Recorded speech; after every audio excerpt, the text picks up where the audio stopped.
Donna Bush here with your CIG television news brief on this Tuesday evening.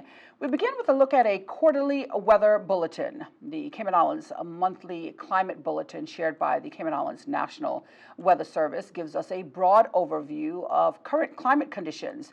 It also provides us with an outlook of climate conditions up to 3 months in advance.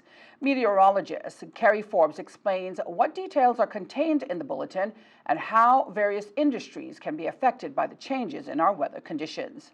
We were expecting below average rainfall. Only thing is that in December we had a cold front come through that gave us 2 inches of rainfall. So the bulletin covers the total rainfall that was accumulated in the last 3 months, as well as the average temperature for the last 3 months. So what is expected for the next 3 months is a move from a weak to moderate El Nino phase into either a neutral or La Nina phase. With this transition into the neutral or La Nina phase, it's going to bring an increase in heavy showers. And this should start from about April, but definitely in for June, July, August.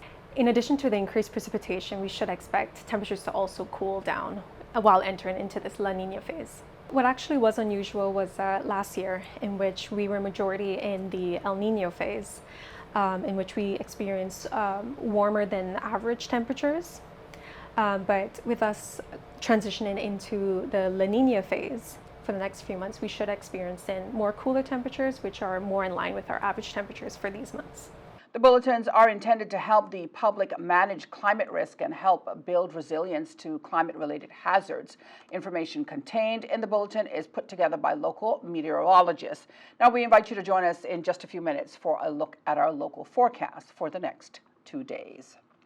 Also making our headlines on this Tuesday with its theme, Trends in Women's Reproductive Healthcare. Last week's 12th Annual Women's Healthcare Conference aimed to provide a thought-provoking insight on various topics, including gynecological radiation therapy and the benefits of what is called brachytherapy. In this excerpt from the first presenter from Baptist Health Miami Cancer Center, radiation oncologist Dr. Jonathan Weiss, will hear more about brachytherapy performed on a patient with cervical cancer. This is an example of a radiation treatment plan with brachytherapy. This is a CT scan looking in axial, sagittal, and coronal planes. And essentially what you can see in the shaded red is what was left of the tumor in this patient after the 5 weeks of radiation therapy. In purple is the entire cervix and the entire region where the tumor had been originally. And then when you see those circles of color around it, red, yellow, green, those represent the radiation doses that we call isodose lines. And so this is an example of a stage 2 cervix cancer, which is the most common that we see with a standard applicator called the Geneva applicator that's delivering high dose. So kind of on the bottom, you may not be able to see, but what we call HRCTV, that's called the high risk clinical target volume, how much dose it's getting basically. We invite you to join us on News Brief Wednesday for a look at a second presentation on non-invasive alternatives for management of abnormal uterine bleeding from a doctor at the Health Services Authority. All right, let's turn our attention now to our local weather forecast. Light to moderate southeasterly winds and seas will continue across the Cayman Islands area for the next few days as a weak ridge of high pressure lingers across our area. There is a 30% chance of rainfall this Tuesday.